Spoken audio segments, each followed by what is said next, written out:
ഞാനുണ്ടാക്കുന്ന എനിക്കിഷ്ടപ്പെട്ട എൻ്റെ മീൻ കറി ഒന്ന് കണ്ടാലോ?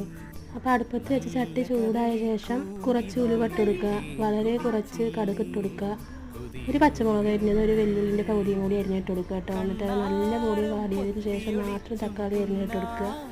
അതും നല്ല പോലെ വാടിയ ശേഷം മാത്രം കുറച്ചധികം ചെറുള്ളി ചതച്ചത് ഇട്ട് കൊടുത്തിട്ടുണ്ട് കേട്ടോ. കുറച്ച് വെളുത്തുള്ളി ചതച്ചും കൂടി ഇട്ട് കൊടുത്തിട്ടുണ്ട്. എന്നിട്ട് നല്ല പോലെ അത് വഴറ്റി വന്ന ശേഷം കുറച്ച് കറിവേപ്പില ഇട്ട് കൊടുക്കുക. പിന്നെ മഞ്ഞൾപ്പൊടിയും മുളക് പൊടിയും മല്ലിപ്പൊടിയും ആവശ്യാനുസരണം ഇട്ട് കൊടുക്കുക കേട്ടോ. ആ കൂട്ടത്തിൽ ഉപ്പും കൂടി ഇടുക. ഇതിൻ്റെ പച്ചമണം മാറുന്ന വരെ നല്ല പോലെ ഇളക്കി എടുക്കുക കേട്ടോ.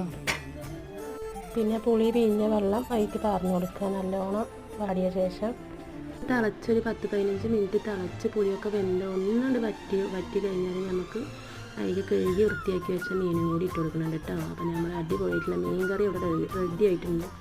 ആരും ഉണ്ടാക്കി വെക്കുക. എന്നിട്ട് ഇഷ്ടപ്പെട്ട കൂടുതൽ ലൈക്കും കൂടി ചെയ്യാം കേട്ടോ.